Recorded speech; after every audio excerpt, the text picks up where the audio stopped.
Hey guys, this is Somnath Mondal. Welcome to my channel. This channel is all about education. If you want to join me, then please link the subscription button. Thank you.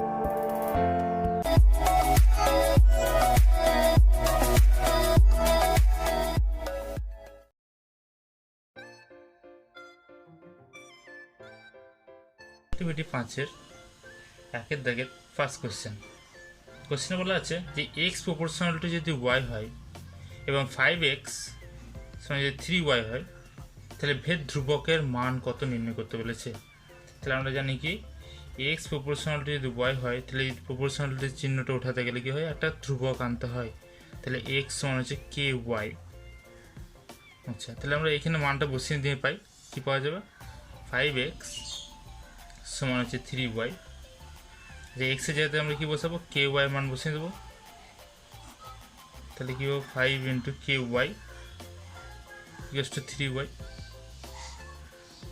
ঠিক আছে, তাহলে কে সমান কী পাবো 3y by 5y, Y Y কেটে যাবে, তাহলে কে সমান হয়ে যাবে 3/5।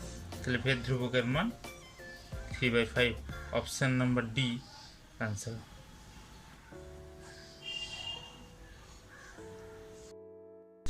পরবর্তী কোশ্চেন একের দাগের 2-এর কোশ্চেন বলে দেওয়া আছে অমর 5,000 টাকা 9 মাসের জন্য এবং ফতেমা 6,000 টাকা 5 মাসের জন্য রেখেছে, তাহলে অলভ্যাংশের অনুপাত। আচ্ছা, তাহলে ব্যবসায় নিয়োজিত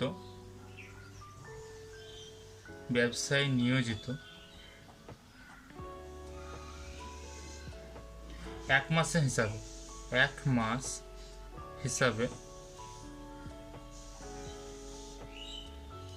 অমলের মোট মূলধন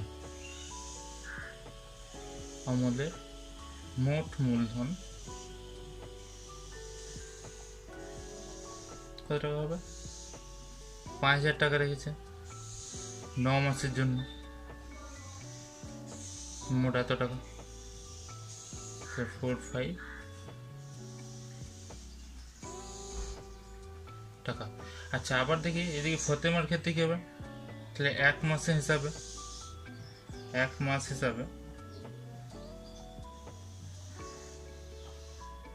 ফতেমার মোট মূলধন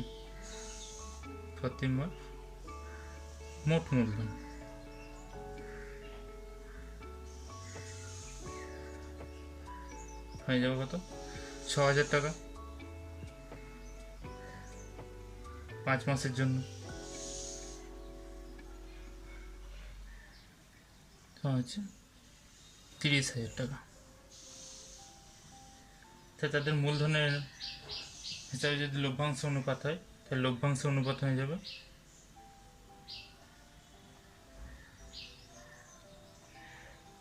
লভ্যাংশের অনুপাত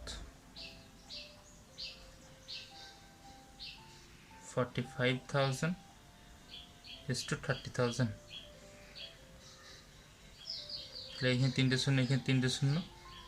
আচ্ছা, 15 যদি কাটা হয় তাহলে 3 15 45 15 30, তাহলে 3:2 হবে আনসার। তাহলে অপশন নাম্বার এ আনসার। আচ্ছা, একের দাগের 3 নম্বর কোশ্চেন বলা আছে হচ্ছে ও কেন্দ্রীয় একটি বৃত্তের বহিস্থ কোণ একটা বিন্দু হচ্ছে পি হচ্ছে বহিস্থ কোণ একটা বিন্দু পি বিন্দু থেকে অঙ্কিত স্পর্শ বৃত্তকে কিউ বিন্দুতে ছেদ করছে। এই বিন্দুতে যদি একটি স্পর্শ অঙ্কন করা হয় সেটা বৃত্তকে কিউ বিন্দুতে ছেদ করেছে।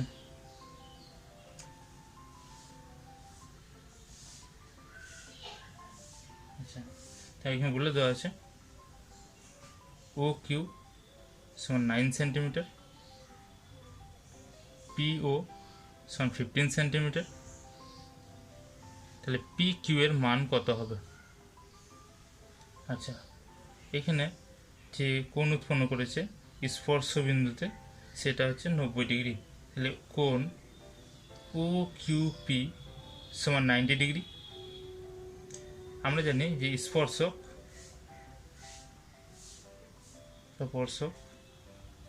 ও স্পর্শক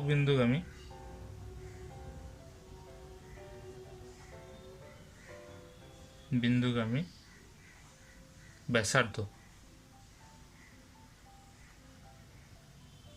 পরস্পর লম্ব হয়।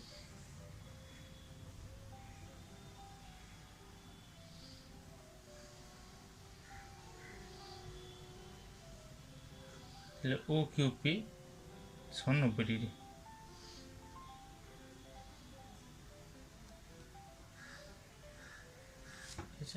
আচ্ছা, তাহলে আমরা এখানে যে পেয়ে গেলাম কি এটা সমকোণী ত্রিভুজ, যেখানে অতিভুজ হচ্ছে ওপি সমকোণীর বিপরীত বাহু, সমকোণের বিপরীত বাহু।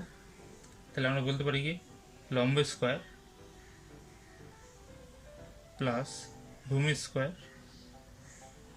সমান অতিভুজ স্কোয়ার, পিথাগোরাসের উপপাদ্য অতিভুজ স্কোয়ার। তাহলে ও Q square plus P Q square সমান ওপি স্কোয়ার। আচ্ছা, ও কিউ এর মান দেওয়া আছে 9, তাহলে 9 স্কোয়ার প্লাস পি কিউ এর মান বের করতে হবে।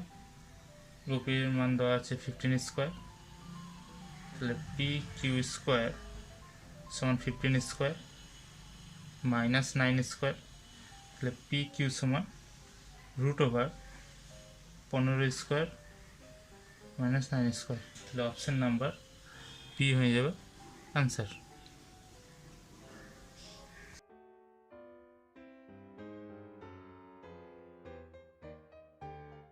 দুটি নেট গোলকের বক্ষতলের ক্ষেত্রফলের অনুপাত বলা আছে 25:2016। তাদের আয়তনের অনুপাত কত হবে? তাহলে আমরা ধরে নেব কি, ধরি প্রথম গোলকের ব্যাসার্ধ, প্রথম গোলকের ব্যাসার্ধ সমান হচ্ছে R1 একক। আচ্ছা, দ্বিতীয় গোলকের ব্যাসার্ধ আমরা ধরে নেব, তাহলে দ্বিতীয় গোলকের ব্যাসার্ধ সমান হচ্ছে R2 একক। তাহলে প্রথম গোলকের বক্রতলের ক্ষেত্রফল, প্রথম গোলকের বক্রতলের ক্ষেত্রফল, যেহেতু বলে দেওয়া আছে বক্রতলের ক্ষেত্রফলের অনুপাত, তাহলে আমরা কি করব, বক্রতলের ক্ষেত্রফল বের করে নেব। বক্রতলের ক্ষেত্রফল হয়ে যাবে 4πr1 স্কোয়ার বর্গ একক। আচ্ছা, দ্বিতীয় গোলকের বক্রতলের ক্ষেত্রফল হয়ে যাবে 4πr2 স্কোয়ার বর্গ একক। তাহলে শর্তানুযায়ী কি লিখব, শর্তানুযায়ী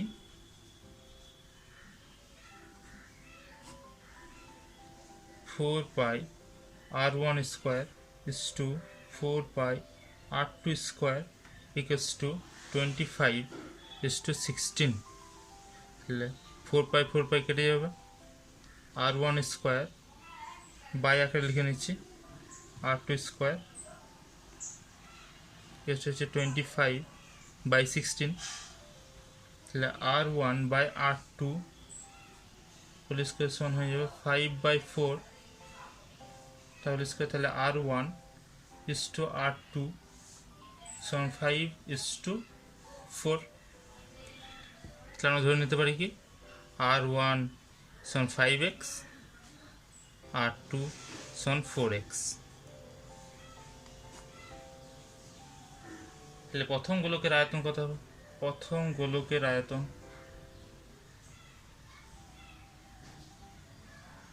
গোলকের আয়তন 4/3πr3 r1 প্রথম ক্ষেত্রে, তাহলে 5x তার হোল কিউব। দ্বিতীয় গোলকের আয়তন হবে, দ্বিতীয় গোলকের আয়তন 4/3πr3 মানে 4x হোল কিউব, তো ঘন একক। তাহলে তাদের অনুপাত হবে, তাহলে অনুপাত হবে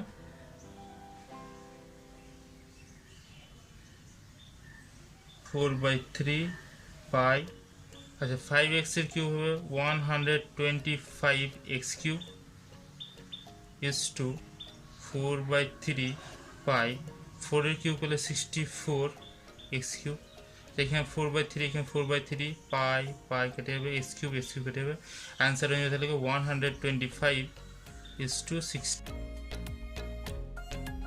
দুইয়ের দিকের ফার্স্ট কোশ্চেন সত্য মিথ্যা বলছে একটা ঘড়ি কাটার মিনিটে কাটার প্রান্ত বিন্দু 1 ঘন্টায় আবর্তন করে 2 পাই রেডিয়ান। আচ্ছা আমরা জানি কি ঘড়ির মিনিটের কাটা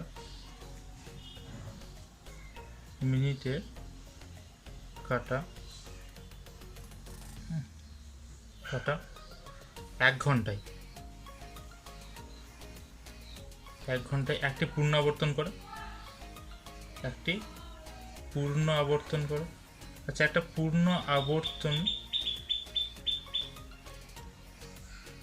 অর্থাৎ 360 ডিগ্রি আবর্তন করে বা 2 পাই রেডিয়ান।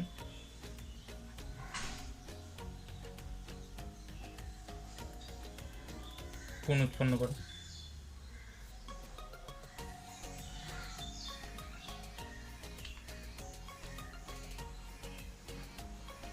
তাহলে বিবৃতিটা কী হবে? সত্য হবে, কারণ আমরা জানি কি 2 পাই মানে 360 ডিগ্রি, 2 পাই আবর্তন করে, অর্থাৎ বিবৃতিটি সত্য।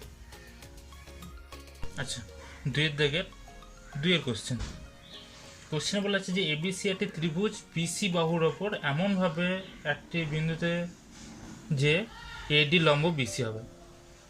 আচ্ছা আমরা এখানে একটা ত্রিভুজকে প্রথমে দেখে নিচ্ছি যে এবিসি এটা যে কোনো ধরনের ত্রিভুজ, তাই এখানে বলে দেওয়া নেই এটা কী ধরনের ত্রিভুজ, এ বিসি, আর বিসি বাহুর ওপর এডি লম্ব। তাহলে এখানে আমরা বলতে পারি যে ত্রিভুজ এ বিসি এর বিসি বাহুর ওপর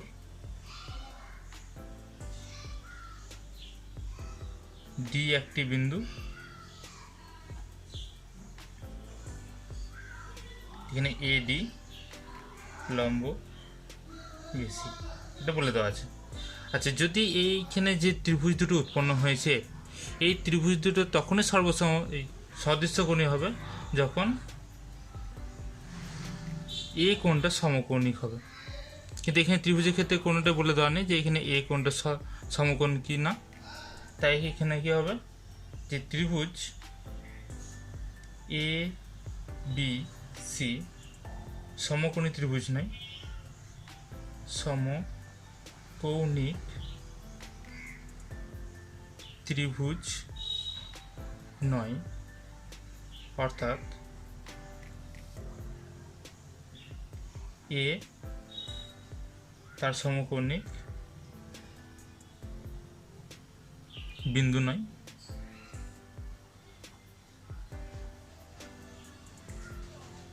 নয়, তাই কি হবে ত্রিভুজ এ বি ডি আর ত্রিভুজ এ সি ডি সিএডি সমকোণী হবে না, সদৃশ্যকোণী হবে না। আচ্ছা এখানে একটা জিনিস বলার আছে, যদি এখানে কোন ত্রিভুজটা যদি এরকম হতো এ বি সি, সেক্ষেত্রে কখনোই বিসির ওপর লম্ব হতে পারে না ডি, তাহলে বিবৃতিটা কী হবে? মিথ্যা হবে। তাই ত্রিভুজ A B D C A D, এটা বিবৃতিটা মিথ্যা হবে।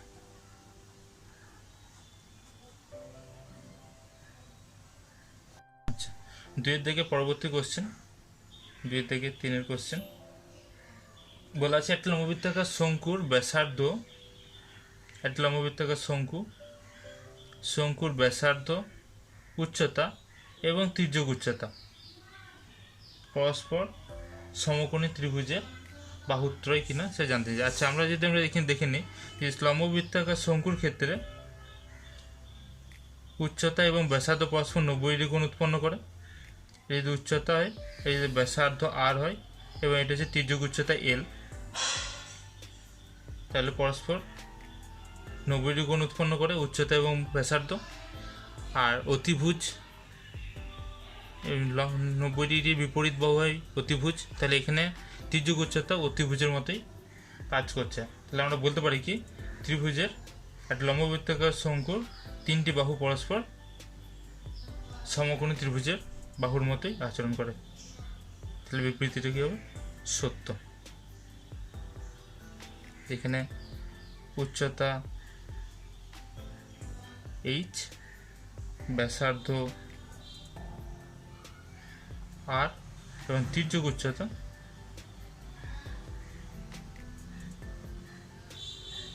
এল। আচ্ছা, এটা আমরা বলতে পারি H square plus R square equals to L square. এটা কেবলমাত্র সমকোণী ত্রিভুজের ক্ষেত্রেই ঘটে থাকে। আচ্ছা, পরবর্তী 2 দাগের 4 প্রশ্ন বলা আছে শুভেন্দু ও নৌশদ যথাক্রমে 1500 টাকা এবং 1000 টাকা দিয়ে পরে একটা ব্যবসা শুরু করেছিল। শুভেন্দু ও নৌশদের মূলধনের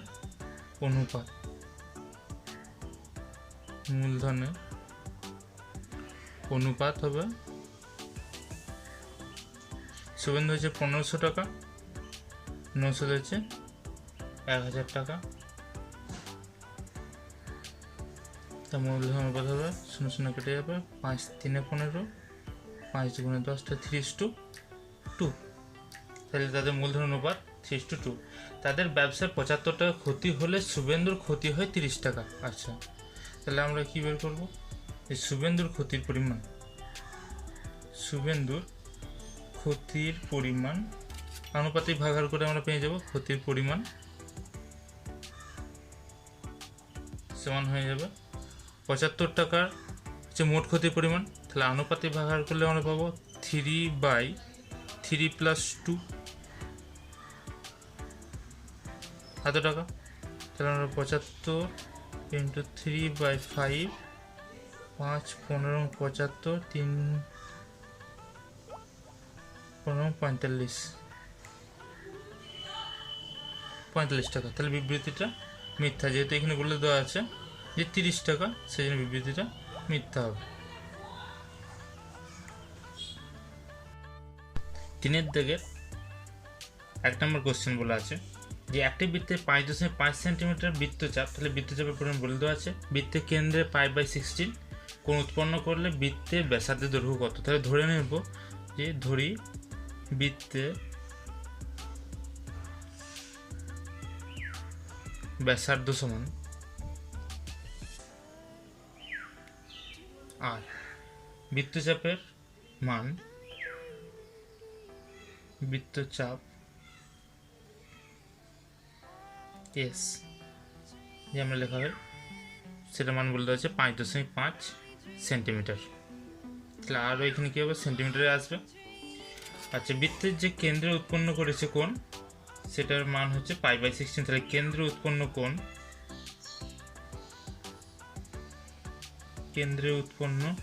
কোণ রেডিয়ানে বলা আছে বৃত্তীয় মান। তাহলে এটা হচ্ছে বৃত্তীয় মান দেওয়া যাচ্ছে, সেটা হচ্ছে থিটা ইকুয়াল টু বলে দেওয়া আছে π/16। তাহলে আমরা জানি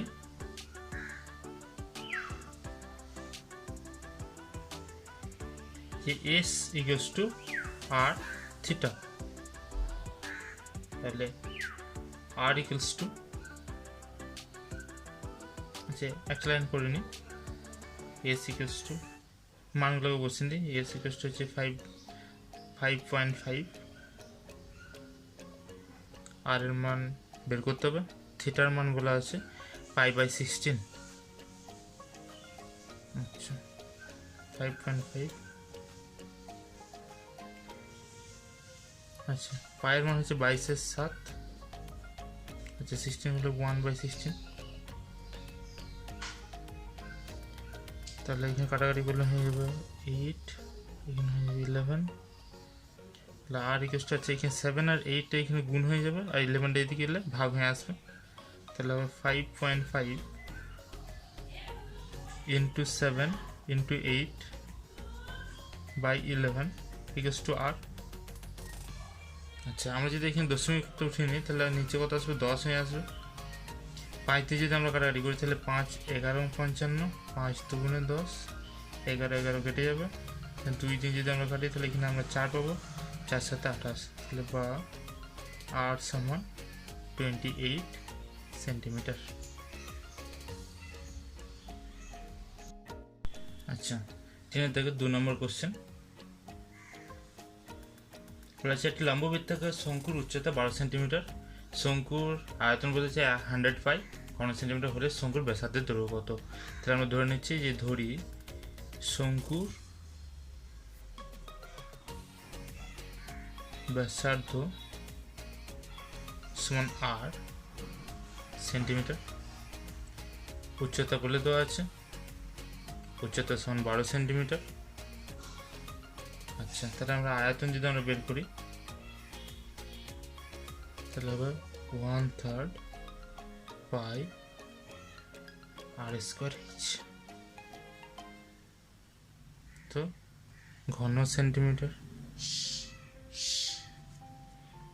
আচ্ছা, আমরা যদি মান বসাই তাহলে আমরা কী পাবো, 1/3 পাই রাখলাম, আর স্কোয়ার মান হচ্ছে আর স্কোয়ার। আচ্ছা, এইচের মান হচ্ছে 12, 3 4 12, তাহলে 4। তাহলে আমরা শর্ত অনুযায়ী কী বলতে পারি, যেহেতু বলে তো আছে যে 4, এখানে লিখে নিই 4 পাই আর স্কোয়ার সমান হচ্ছে 100 পাই। আর স্কোয়ার সমান পেয়ে যাবো আমরা 100 পাই বাই 4 পাই, পাই কেটে যাবে, 4 25 100, তাহলে আর স্কোয়ার সমান 25, তাহলে আর সমান হয়ে যাবে √25 সমান 5। তাহলে আমরা ব্যাসার্ধ কত পেয়ে গেলাম, ব্যাসার্ধ সমান 5 সেমি। আচ্ছা, পরবর্তী কোশ্চেন আছে 3 3 বলে দেওয়া আছে যে X proportional to Y Z যদি হয়, X proportional to Y Z এবং যদি Y proportional to Z X, তাহলে দেখাতে বলেছে জেড একটা অশূন্য ধ্রুবক হবে। তাহলে আমরা যদি সমানুপাতি চিহ্ন উঠাই তাহলে আমরা কি দেখতে পাবো, X equals to k1 Y Z, যেখানে k1 হচ্ছে একটা অশূন্য ধ্রুবক। আচ্ছা, অপরদিকে আমরা কি দেখতে পাবো, ওয়াই ইকুয়ালস টু পাবো কি k2 জেড এক্স, যেখানে k1 আর k2 অশূন্য ধ্রুবক, অশূন্য ধ্রুবক। আচ্ছা, তাহলে আমরা এইখানে এইটাকে নিয়ে এইখানে যে এক্সের মানটা আছে এই এক্সের মানের জায়গাতে এইটা বসিয়ে দিই, তাহলে আমরা কী পাবো, ওয়াই ইকুয়ালস টু আমরা পেয়েছি কি k2 জেড এক্স, তাহলে ওয়াই ইকুয়ালস টু হচ্ছে k2 জেড, এক্সের মান হচ্ছে k1 ওয়াই জেড, তাহলে ওয়াই ইকুয়ালস টু আমরা পাবো k1 k2 Z square Y. তাহলে জেড স্কোয়ার সমান কী পাবো, তাহলে জেড স্কোয়ার সমান পাবো Y by k1 k2 Y, এটা পাবো। জেড স্কোয়ার সমান কী হবো, এই দুটো কী হবে, এগুলো জেড স্কোয়ার সঙ্গে গুণ হয়ে আছে, তাহলে সমানে বাঁধে গেলে ভাগ হবে। তাহলে জেড স্কোয়ার সমান এটা পেলাম, তাহলে ওয়াই কেটে যাবে। আচ্ছা, k1 k2 ইকুয়ালস টু হচ্ছে k3 যদি আমরা ধরে নিই, যেটা হচ্ছে কি অশূন্য ধ্রুবক, অশূন্য ধ্রুবক, তাহলে আমরা বলতে পারবো এই জেড স্কোয়ার হচ্ছে 1/k3, তাহলে জেড সমান হয়ে যাবে 1/√k3 বা √1/k3 করলে কোনো অসুবিধা নেই, ওটাই হবে। তাহলে এখানে কী পেলাম, যেখানে হচ্ছে k3 হচ্ছে অশূন্য ধ্রুবক, তাহলে জেড ইকুয়ালস টু আমরা কী পেয়ে যাবো, ধ্রুবক। এটা আমাদের বের করতে বলেছিল, তাহলে জেড হচ্ছে একটা অশূন্য ধ্রুবক, জেড একটি অশূন্য ধ্রুবক।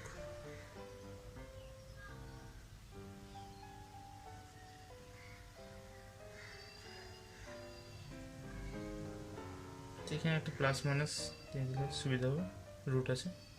ঠিক আছে, আচ্ছা পরবর্তী কোশ্চেন 4 নম্বর বলা আছে যে কোনো সমকোণী ত্রিভুজের অতিভুজের ওপর অঙ্কিত, কোনো সমকোণী ত্রিভুজের অতিভুজের ওপর অঙ্কিত বর্গক্ষেত্রের ক্ষেত্রফল, অতিভুজের ওপর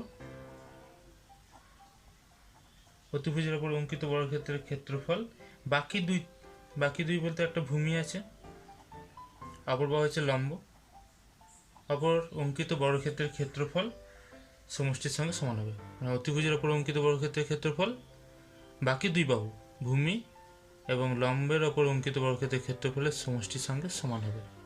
ঠিক আছে, এটা আমি ছবি দিয়ে দিচ্ছি, এখান থেকে লিখে নিতে পারবেন। আচ্ছা, thank you for watching the video. Please share and subscribe and press the bell icon and follow on Insta, Twitter, Telegram and FB also. Thank you. Thank you for watching this video. Please subscribe and like the bell icon.